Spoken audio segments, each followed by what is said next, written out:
Hello, this is Helen Shreves. I'm president of Mad About Art, and welcome everybody to a wonderful event. As I said, this is being recorded and it is going to be on our website. Our three, we have 3 items up on our website, 3 recordings for you to view. So welcome to the talk with Dr. Irv Ehrenberg, an expert on Van Gogh's death. And I now will turn it over. You all are going to be muted. Questions will be at the end. I'm turning it over to Hannah Lickenfeld, who is our Mad About Art program director. Thank you, Helen, and welcome everybody. Before you know it, we're going to all be vaccinated and we're going to be able to do programs in person, and we are looking forward to that. We know that in July, at the end of July, we will do a garden and sculpture tour, and that will be in person. So look forward to that one. But coming up, still in Zoom, we have on March 23rd, 1 o'clock, our typical time frame, Denver art critic Michael Paglia. And that should be a very interesting program as he tells us about the torturous life of an art critic. So that'll be our second program in March. And then in April, on April 22nd at 1 o'clock, we'll have an in-studio with M.W. Skip Whitcomb. And this will be on color theory. It should be another great program for us. And then if you'll mark May 14th, we are going to have a program with David Camerzel. He paints vintage cowboys, I'm sure you know, and that should be a fun program. For today, we're not going to take questions during the presentation. We're going to wait for the Q&A at the end. But if you want to put your questions into the chat, I can monitor them at the end. But you'll also be given an opportunity to ask. We can unmute people as they have a question. So you can raise your hand, Helen can unmute you, and we'll take questions and answers from Irv at the end. So now let me turn it over to Gary Vander Ark, and he will introduce our great guests from today. Well, I am delighted to have this opportunity because Dr. Ehrenberg and I have been friends for more than 50 years. Our time together goes way back to Ann Arbor, Michigan. During the 1980s, Dr. Ehrenberg became recognized as one of the leading ear surgeons in the whole world. He took a particular interest in Meniere's disease and became the world's expert on the diagnosis and treatment of Meniere's disease. Meniere's disease is an inner ear problem that produces episodes of terrible dizziness. And being an expert in this disease, Dr. Ehrenberg took an interest in Vincent van Gogh. And he, of course, was absolutely certain as to the cause of Van Gogh's spells. And so he published a paper in 1990 in the Journal of the American Medical Association. And Dr. Ehrenberg's article was very well received by the medical profession. And he was able to convince the entire medical world that there was no question but that Vincent van Gogh had Meniere's disease. A co-author on his paper was a neurologist practicing in epilepsy. And the neurologist gave additional credence to Dr. Ehrenberg's theory that this was not epilepsy, but was Meniere's disease. So following this episode, Dr. Ehrenberg continued to study Vincent van Gogh's life. And he became very interested in the fact that the entire art world just accepted the fact that Vincent van Gogh had committed suicide. So Dr. Ehrenberg set out to study what really happened. And so I am delighted that today you're going to be able to hear what really happened to Vincent van Gogh. Well, thank you, Gary. That's an intriguing introduction. I appreciate it. And welcome. I'm going to share the screen now. That's okay.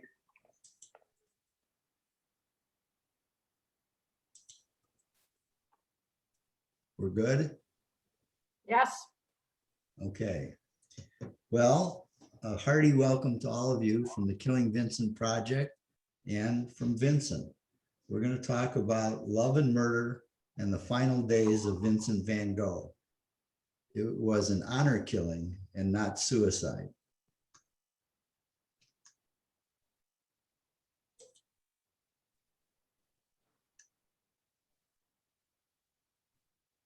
He would be very happy to see so many people who now enjoy his art and seek the truth about his mysterious death.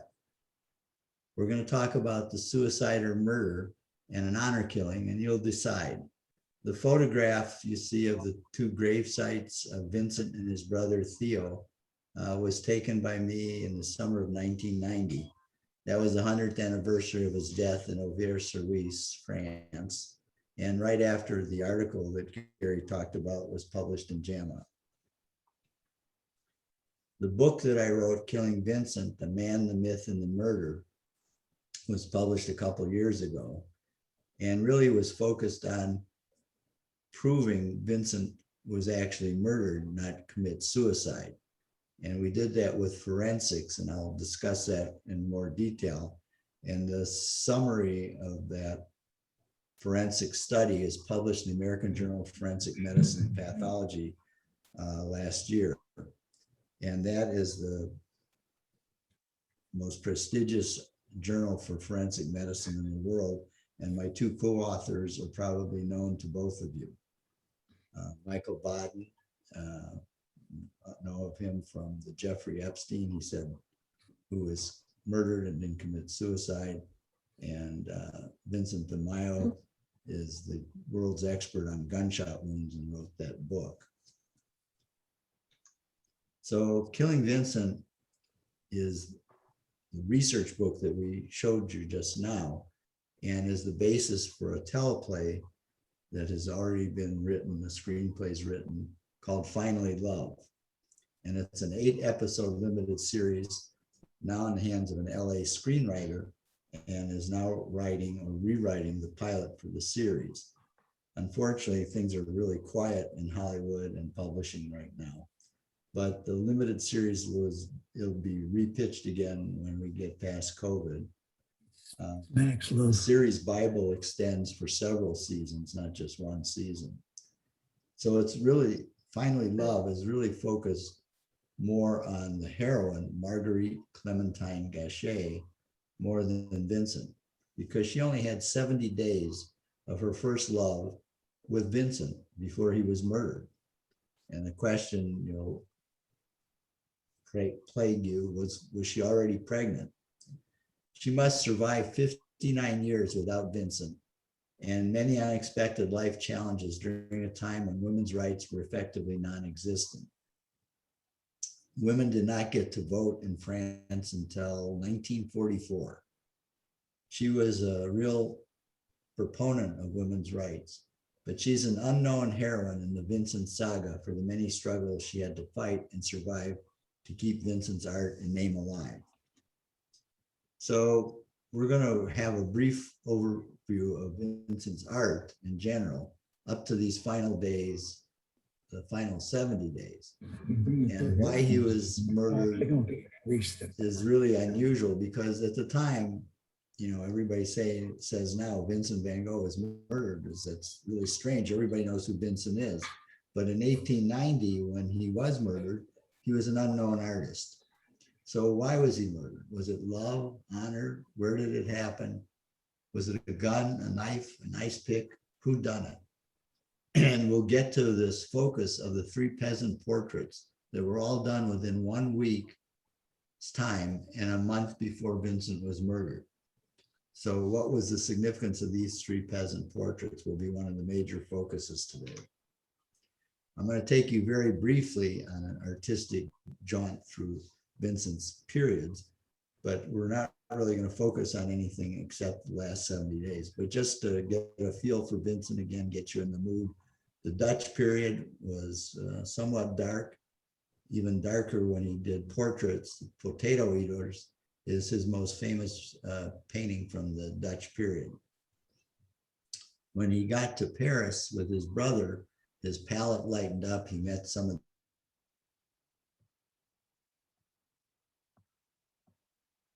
Paris for Arles. This just happens to be one of my favorite paintings. Really doesn't have much to do with Arles itself, but it was during that time period.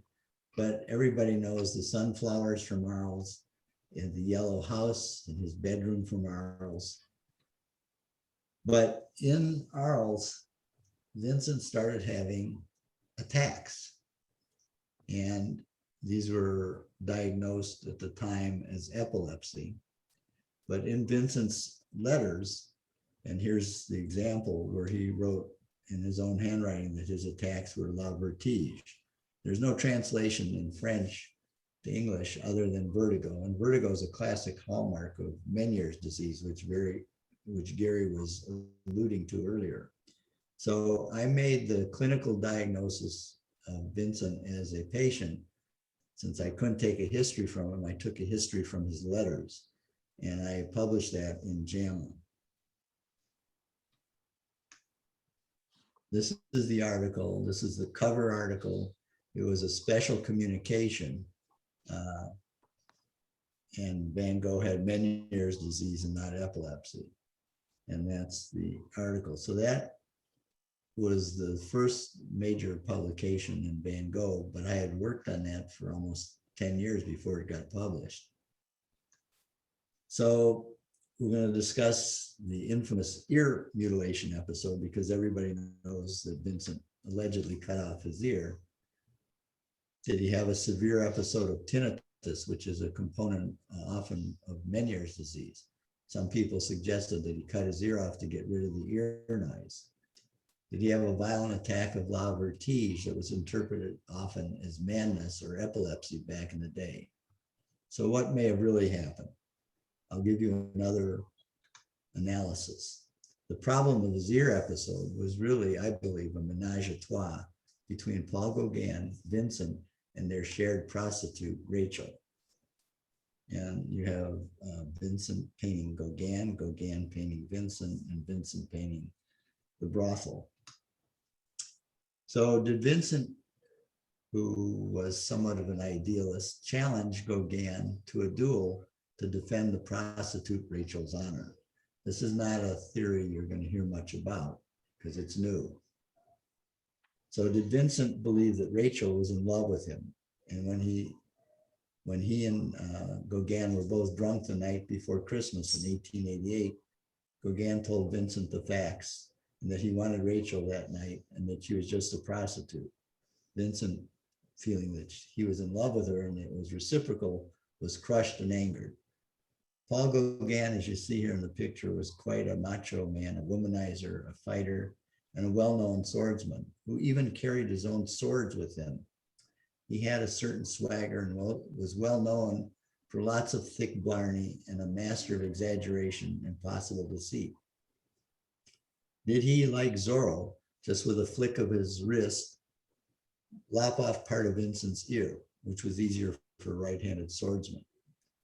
Did Vincent pick up his ear from the ground, wrap it, and take it to Rachel to show her his love and devotion? what he would do to defend her honor, a recurrent trait in his life that may have ended up in his honor killing. So Vincent ended up in the hospital in Arles to treat his mutilation.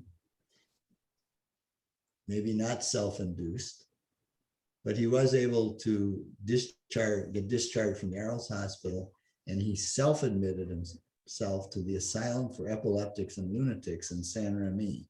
And his brother Theo, who was taking care of Vincent for his entire painting life, continued to pay for everything for Vincent. This is Vincent's view from his windows out into the garden.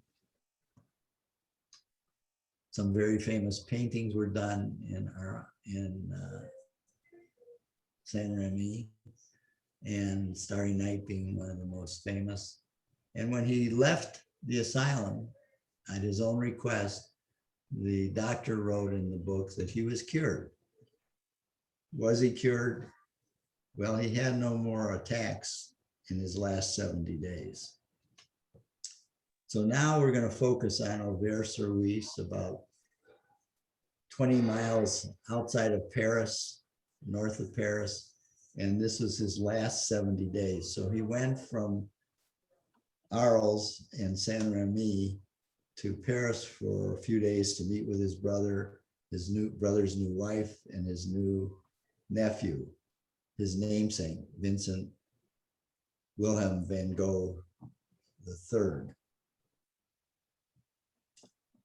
So this is what Vincent saw when he first got to Auvers in May 1890, a couple paintings of the village and the thatched roof cottages. And this is a picture of the inn where he stayed and died in 1890. And the girl in the doorway is Adeline Ravoux, the daughter of the owner. And she is the one who pretty much took care of Vincent, brought him his mail, made his breakfast, his lunch, cleaned the room, etc., and knew him probably better than anyone else in Auvers. This is Auvers as I saw it in 1890. This is a view from the hills, this is a view from the fields, and this is the main road with a preserved house. This is a map of Auvers at that time. And there's the Ravoux Inn in the center of town, train station right there. This is where Vincent's grave is now. And all these black crosses represent places where he may have been murdered. At least that's what legend has it, that he killed himself in a wheat field, or somebody killed him in a wheat field. But we're going to point to this blue cross on the Rue Boucher, where I believe he actually was murdered. So we're going to really focus on the honor killing and not a suicide. But first I have to convince you briefly that he was murdered and it's not suicide.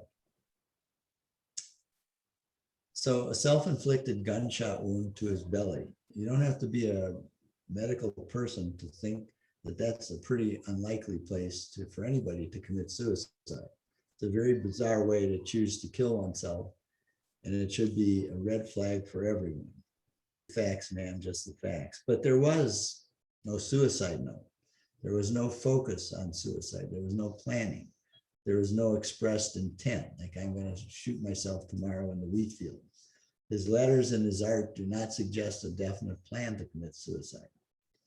Are there any facts or evidence to support the 19th century suicide theory? Would any 21st century homicide detective today write this case off as a suicide? I can tell you no, because I've questioned several, and they all agree that that's ridiculous. So we're going to try and connect all the dots like Oliver Stone did in the movie JFK and leave no stone unturned. Every possibility is explored, no matter how improbable, to unravel this cold case homicide. Sherlock Holmes was often noted to say, when you have eliminated the impossible, whatever remains, however improbable, must be the truth. So we're examining all of the aspects of Vincent's medical, mental, and physical health issue, and then exploring, this was all in depth in the research book and published in the American Forensics Journal. And now we're trying to take and figure out if he didn't commit suicide, whoever put the hole in his belly murdered him. So now we're going to really turn our focus to who murdered Vincent and why. The facts that are missing. What do we really know? What evidence was really in the crime scene investigators' evidence bag? This crime is the art world's biggest cold case homicide. There was no definite crime scene. There was no witnesses. No one heard a gunshot. No one saw him walking back to the Revue Inn from wherever he was mortally wounded. No weapon was found at the time. No bullets in evidence. No doctors or police reports survived. There was no autopsy performed. And there's no contemporaneous description or drawings of the entire wound. His art equipment was unsuccessfully searched for in the days after, but for somehow miraculously appeared at his final viewing, except for any final canvas. Nothing to support a suicide. He didn't think about it. He didn't try to do it. He didn't say he was going to do it. And there's no evidence that he did do it. So I'm going to briefly go through the forensic evidence, which is covered in the book and the article, but briefly, just to convince you that he didn't do it. They did find this old pistol 60 or so years after he was dead. This rusted old pistol was found in a field near Oviers. Kind of suspicious because this was right at the time when MGM was shooting the scenes for Lust for Life, which was a very famous movie about Vincent and portrayed by Kirk Douglas. Hopefully you've seen that. What's this? This is my gun, an exact copy. Well, it's not a copy, it's another of the same model as this gun, which we used in the forensic testing. The rusted gun, you'll see, has a bent ejection rod, and we have raised considerable questions about this actually being the gun that killed Vincent because of this bent ejector rod, on the assumption that the gun, when it was used, was dropped in the field at the moment he was shot. This would be impossible with this bent ejection rod. The gun couldn't fire the way it was. So this gun seems to have been planted at the time of the shooting of the movie to get more advertising and marketing buzz. So this being the real gun was easily disputed. But last year, well, now 2 years ago in June, it was auctioned in Paris, and it as the gun that killed Vincent, and netted 182,000 US. The modern forensics, we can say with the two expert forensic pathologists, that within a reasonable degree of medical probability that it was not probable or possible for Vincent van Gogh to shoot himself. And we went through all the things with the entry wound, no exit wound. The information that was based on this was 36 years old after Vincent was buried. And the doctor's son was the person who gave the information, and he's a person of interest 130 years later. So whoever put the hole in his belly, it wasn't Vincent, murdered him. And if you look at the description we went off of from the entry wound to where the bullet, a normal trajectory would go, it should have gone out his left flank, out under his arm, if you follow the ABC. But according to the description that was written in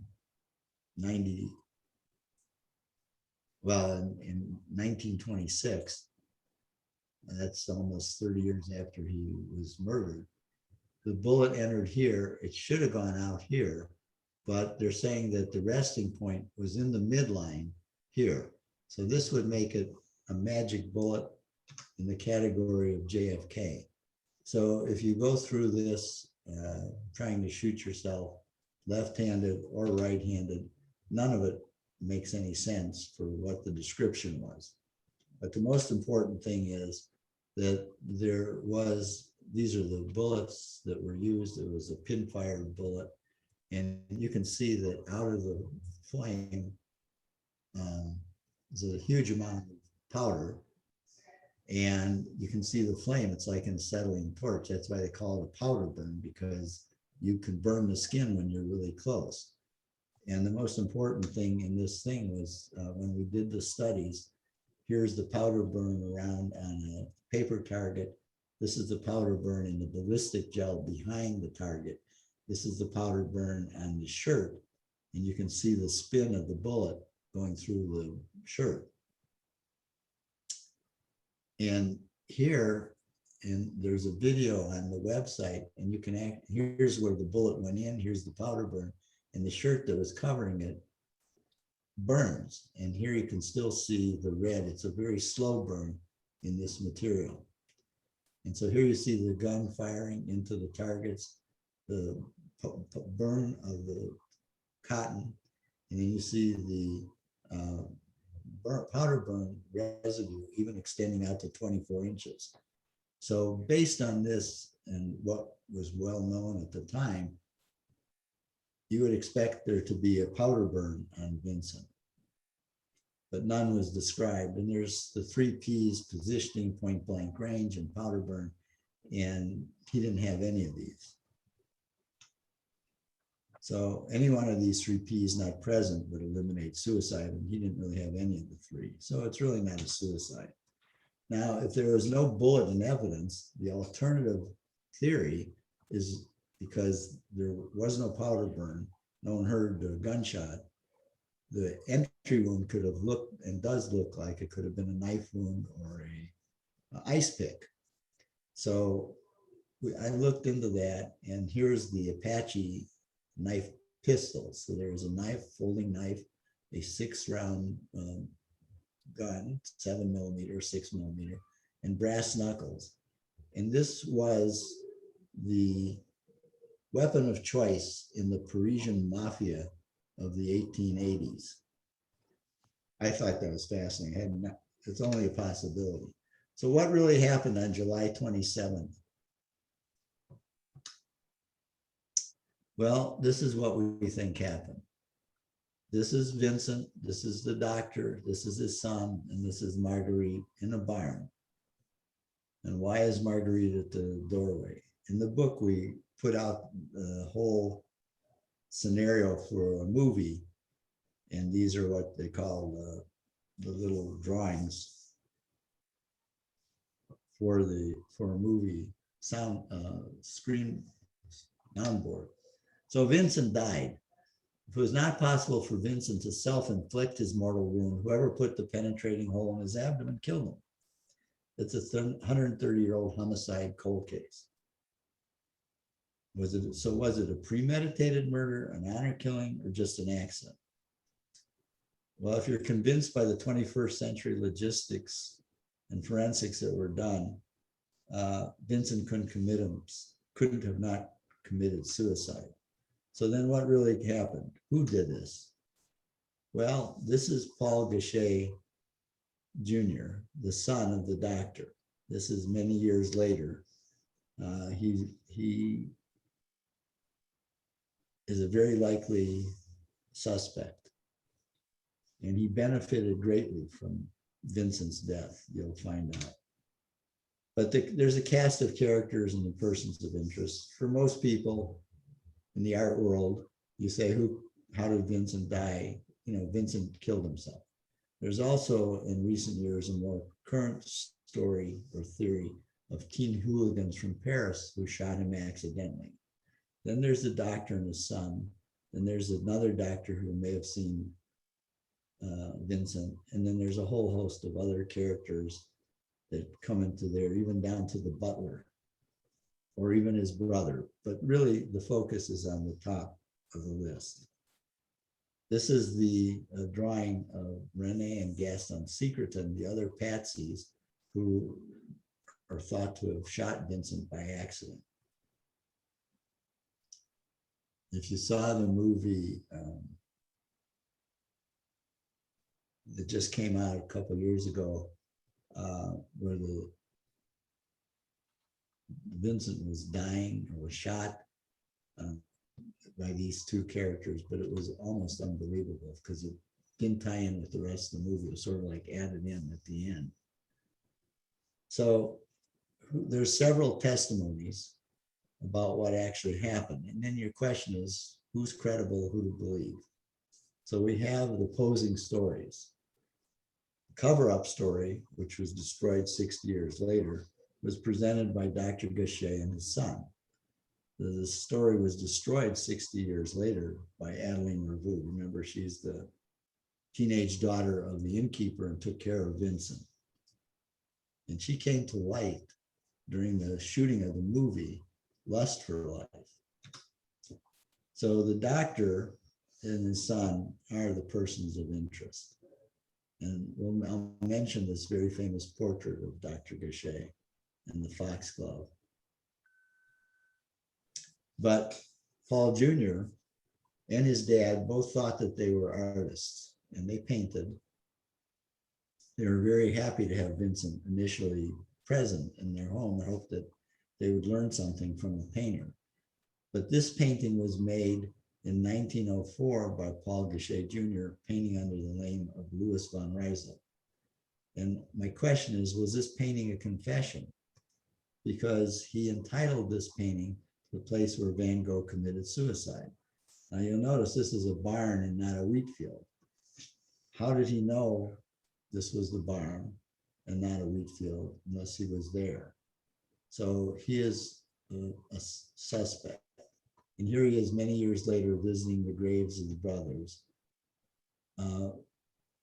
many years after their murders. And you'll notice I have murders in plural, and the death of Theo is another mystery. So we could stop here for Q&A, but if you really want to know what really happened, the real why, I think I have a little time to go ahead. So why would Vincent accept total responsibility for his mortal wound? He told everyone, do not blame another, I did it myself, or so they say, he said. So why, if he did not self-inflict his wound, why did he say that? The answer, I believe, is that it was an honor killing, and he was trying to protect the love of his life, Marguerite Clementine Gachet. This is a portrait we'll discuss in a lot more detail, but it was originally called La Arlésienne and supposedly painted in 1888. But more recently, another art historian looked at this and said it was painted in the end of June 27th, 1890. So and finally, love is the outgrowth of the research book, and the honor killing of Vincent van Gogh is the name of a movie that's been written. So Vincent had many failed attempts in the arena of love, marriage, romance, and he even lived with a prostitute and her child, and she was pregnant, and a really bizarre story. But then he met Marguerite. Now, in 1889, when Vincent was still at the asylum, he painted these portraits of women, all at work, okay? And they were styled after his artist that he loved, Millet. And he painted these as peasant women. Now, look at, it's really important to see that none of these are really portraits. None show any notable facial feature, and they all show a woman at work. So these were Vincent's concept of peasant women. Now, I'm going to take you through a day-by-day analysis of the last 70 days related to Vincent's art and Marguerite and the peasant paintings. So Vincent left the asylum on the 20th of May, went to Paris for a few days, got to got to Auvers, met Dr. Gaucher and his family, and met Marguerite. And Dr. Gaucher was so excited to have an artist to work with and everything. He invited him to come to his home anytime, paint in his garden. And he was hired by Theo, Vincent's brother, to actually make sure Vincent didn't have any more problems with illnesses or whatever. So he meets Dr. Gaucher and he goes to the garden as invited within a few days of arriving. And he paints this famous portrait of Dr. Gaucher's garden, May 27th. Within a few days, he goes back to the garden and paints this very famous painting of the garden, but Marguerite Gaucher is in the garden. Unfortunately, or fortunately, Dr. Gaucher, when he saw this painting, got very, very upset with Vincent and said, "You can't paint pictures of my daughter without my permission," and told him to stand down, no more paintings of his daughter. Vincent, within a day or two, made an agreement with the doctor that he would paint his portrait. And that portrait I showed you before of Dr. Gaucher, the very famous one, was painted on June 3rd. And he made a copy of that for his brother on June 4th. I think that Vincent and Marguerite hit it off quite well. And by June 11th, he painted this boating on the river.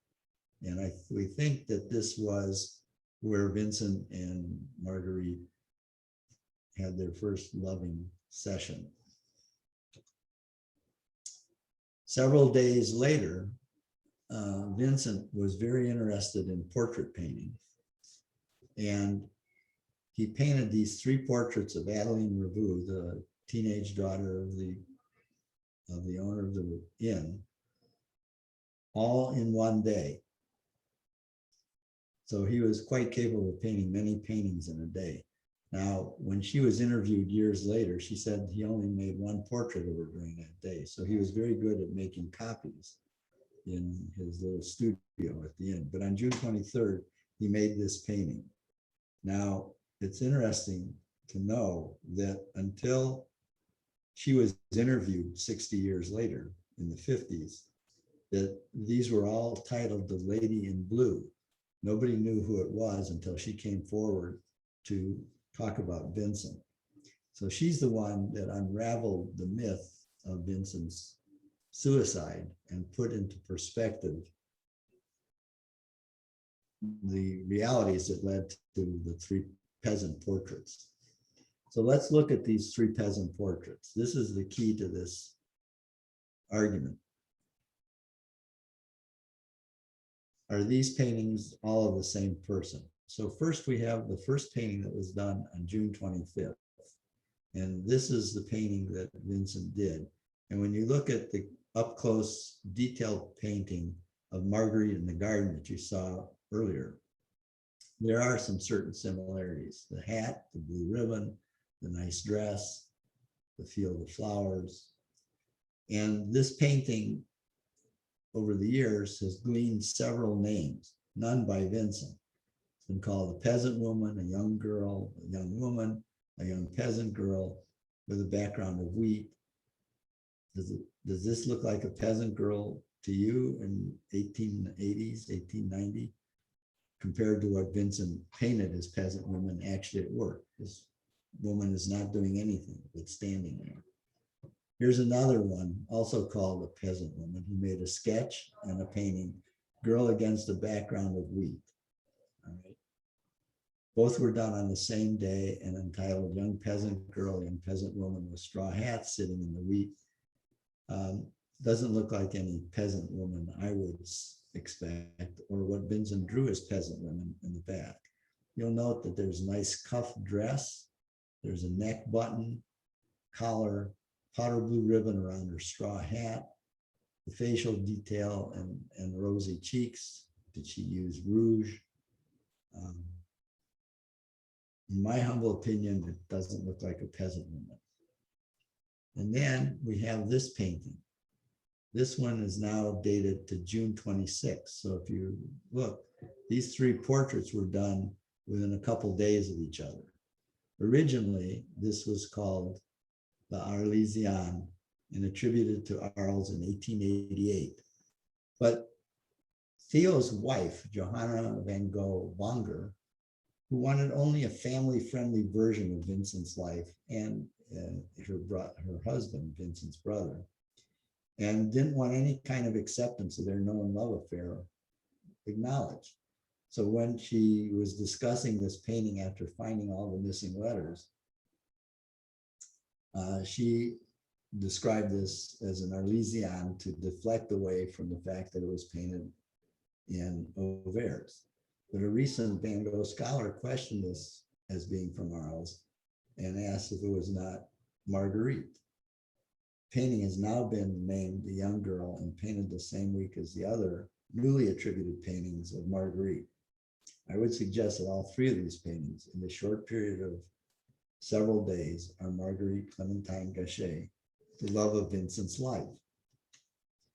Now, Vincent, when he painted Dr. Gachet's portrait, they agreed to let Vincent paint a portrait of Marguerite at the piano, according to Dr. Gachet's wishes.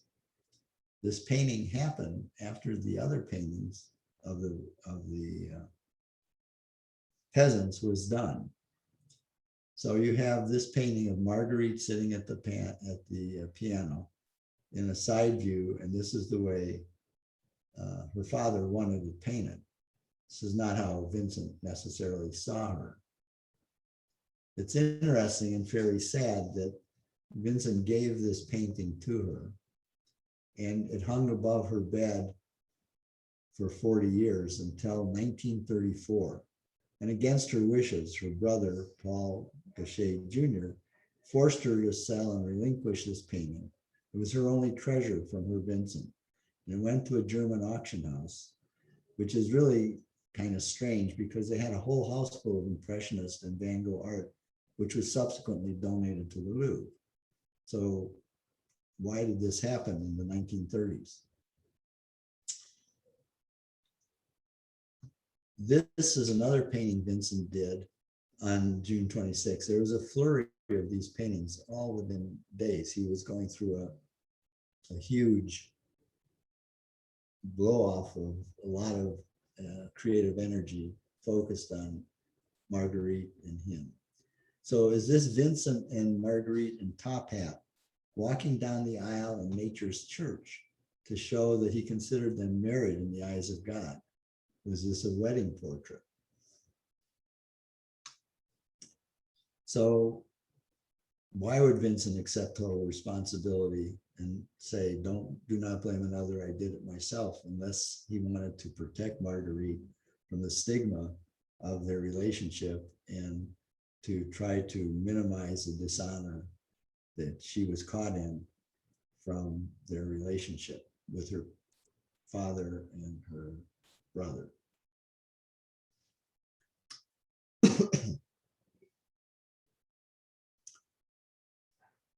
I think that they should rename these three portraits, these three peasant portraits, Marguerite Gachet. We'll see if you agree with me. So what's on deck for the Killing Vincent project? We feel the legendary suicide has been disproven, accepted by the medical world, not necessarily accepted by the art history community, but published in the most prestigious peer-reviewed international medical journal, American Journal of Forensic Medicine and Pathology. Co-authors were Michael Baden and Vincent Tamayo. So now if any art historian wants to say that Vincent committed suicide, they would have to disprove the medical forensics that show that it was not possible for Vincent to self-inflict his mortal wound. So we think we've buried the suicide concept. So then the focus now is on Love and Murder, the final days of Vincent van Gogh. And that's really based on the exhaustive research in the first book, Killing Vincent, that you see in the lower right. So the new book, Love and Murder, is actually written. It's in the hands of a literary agent from LA who's connected to a lot of the major publishing houses in New York. The book now runs parallel to the already scripted screenplay, Finally Love, The Honor Killing of Vincent, and is written for the 8-episode limited series. The pilot script for the first episode, the show Bible, and all the marketing material is now being shown around Hollywood by the attached showrunner. So if any of you have any connections in Hollywood or publishing in New York, we're open to introductions. It's a tough market right now because everybody's holding tight on their money and their commitments. But Vincent and I would appreciate it. So the coup de grace for the Killing Vincent project now, in addition to the second book and the movie, is a documentary that is now in progress. It's focused really on the murder of Vincent van Gogh. And it's really regarding definitively disproving the suicide theory and proving the only viable cause of death as a penetrating abdominal wound by another person of interest, not Vincent, and hence murder. So the conclusion of this documentary is a respectful graveside exhumation and autopsy of Vincent's remains by world famous forensic pathologist led by Dr. Michael Baden.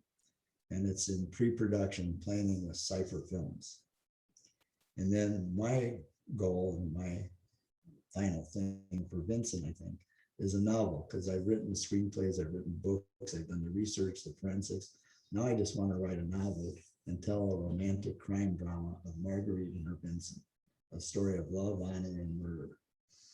And the heartbreaking love story of Marguerite Clementine Gachet's 2-month love affair with Vincent and a very long life without him, raising his bastard son, and then all the way for 60 years through the SS Nazi Gestapo interrogation, where they tried to get her to tell them where Vincent's art was hidden, because Hitler had a love-hate relation for Vincent. And he really wanted to get Vincent's art into his already being built art museum for the art of those he detested. So she also was able to get and protect Vincent's art at the end and his legend by donating the Gachet art collection to the Louvre before her death in 1949. So she helped uncover and bring to light the Gachet art forgery ring. And that's in the new book and in the movie.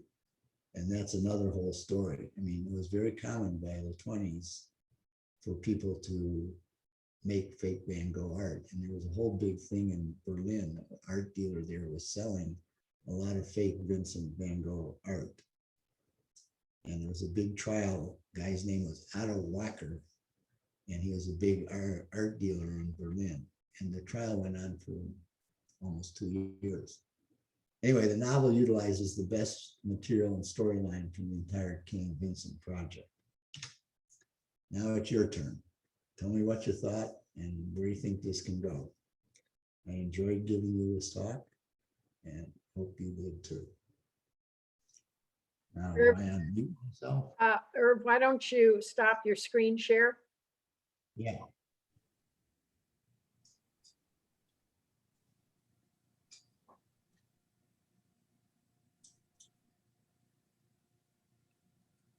Now you got me back. Yep. Hi, can you hear me? Yes. Oh, all right, fire away. My question, What, Gary? Oh, you got a question. I what, don't get to ask. why in the world brought you to the interest of this in the beginning? What brought you to this? Well, I really got entranced by Vincent van Gogh when I was a teenager and saw the movie Lust for Life in 1956. I thought that was pretty fascinating. When I went to college, I had Vincent posters in my room, art posters, Modigliani, stuff like that. And I was fascinated by him. But I really got focused on Vincent. I took some art history classes at Michigan, and I read some of Vincent's letters, and I saw in the letters that he had vertigo.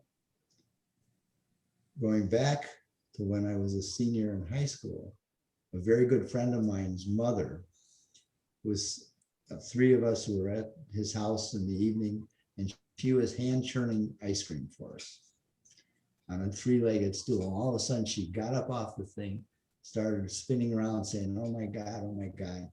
And she fell down and was retching, and it was pretty impressive. And my friends and I were looking at each other, "Oh my God, what's happening?" We didn't know.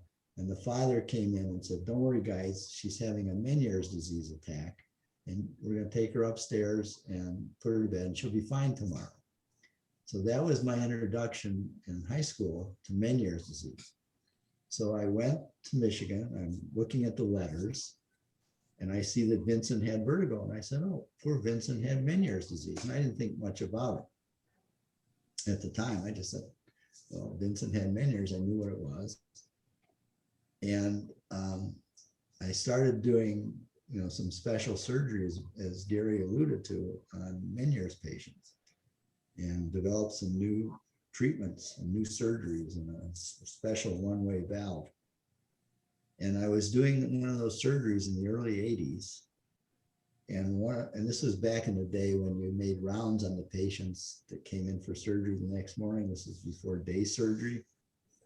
And you went in and you gave them the information, had them sign the informed consent and talk to them.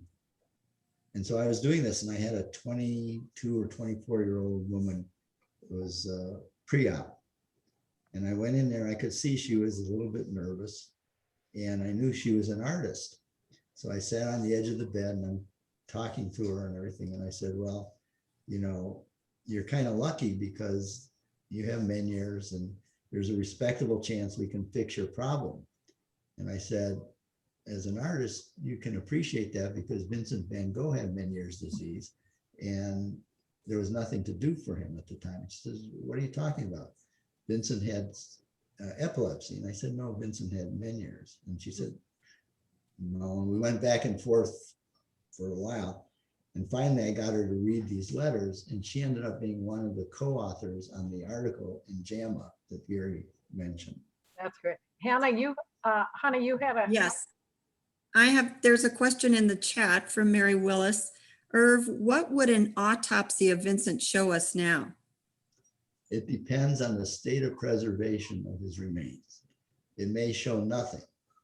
But one of the things that it should show is a bullet. The bullet would not deteriorate. And at this point in time, no one can prove that Vincent was shot. The description of his wound had no gunpowder. Nobody heard the gunshot. So the cause of death, the instrument of death, is not known. Was it a gun and a bullet? There should be a powder burn. Was it a knife? Is there any skin left intact that can show gunpowder? If the clothes he was wearing, the residue from the gunpowder could still be on the clothes. Okay. The DNA analysis from the bone or any tissue could give us a tremendous amount of information. And the FBI forensics people could take that little bit of information and reconstruct Van Gogh's body and model, so that when you went to a Van Gogh exhibit in the future, you could actually see Vincent reconstructed. So what would it prove? Depends on whether there's a bullet, depends on whether there's any skin, depends on what the state of the clothes is. There's one theory that said that the bullet hit his fifth rib. Well, if the ribs are still intact, there should be a pretty big dent and crack in one of the ribs.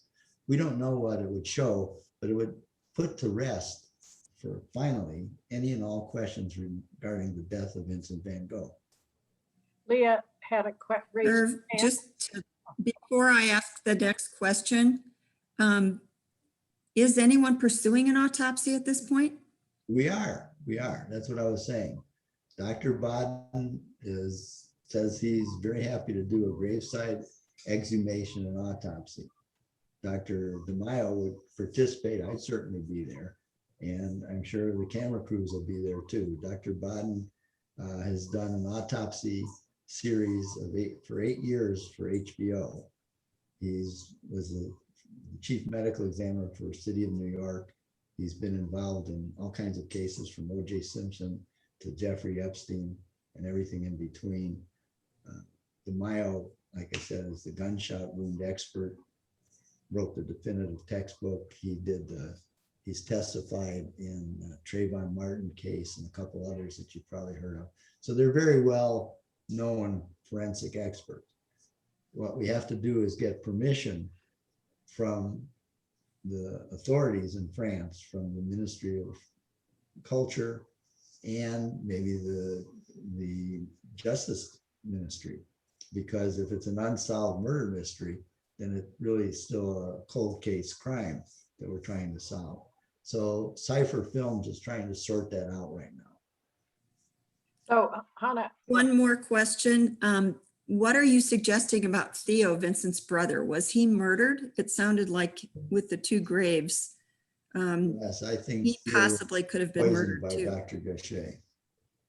So Leah, there's a lot of side stories here. You know, if you go back Right. to the Ear episode in Gauguin, you know, that whole history is, you have to remember in Gauguin, all those stories about what happened that night were written by Gauguin in 1904 when he was writing from the islands.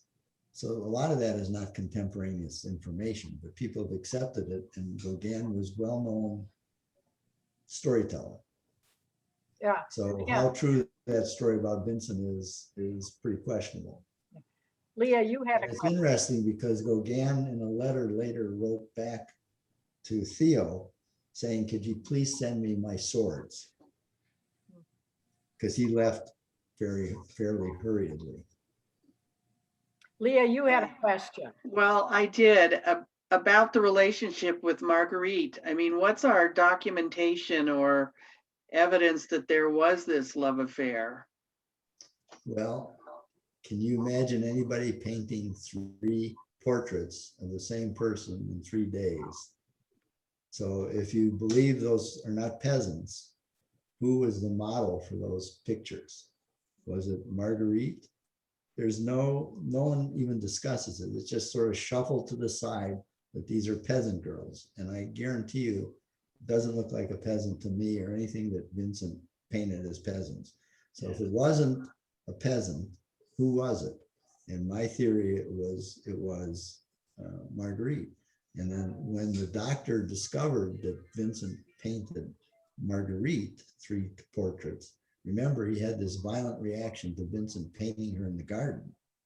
Okay, so if that's correct, and now they uncovered that Vincent painted 3 portraits of her and not some unknown peasant girl, and he got violently upset, that would be, in honor killing terms, a reason to kill him. So that's the theory. If Vincent didn't kill himself, who killed him? Here's a possible explanation. We don't have any definitive evidence other than it's been postulated by other art historians digging into some of the old stuff that the relationship between Vincent and Marguerite was real. One of them that's really probably will answer your question. When Adeline Revaux was interviewed in the 1950s, and they asked her about, we're getting into the story of the fake paintings that were made, the forgery ring. But anyway, they're talking, and Adeline says that the reason, you have to understand, I guess I didn't tell you this, all of Vincent's paintings that were surrounding him when they came to see him before they buried him were taken off the walls, and the piles of paintings were taken by Dr. Gaucher and his son in a cart that they had brought up to the back of the inn prior to the funeral. And after the funeral, they came back to the inn, and within 2 hours, they took all the paintings except a couple of the Adeline Revue paintings. And when Adeline was asked about that, she said that Dr. Gaucher said he's taking that because of his medical services that he provided Vincent. And she kind of scoffed at that basically to the interviewer and said that he took them because Vincent had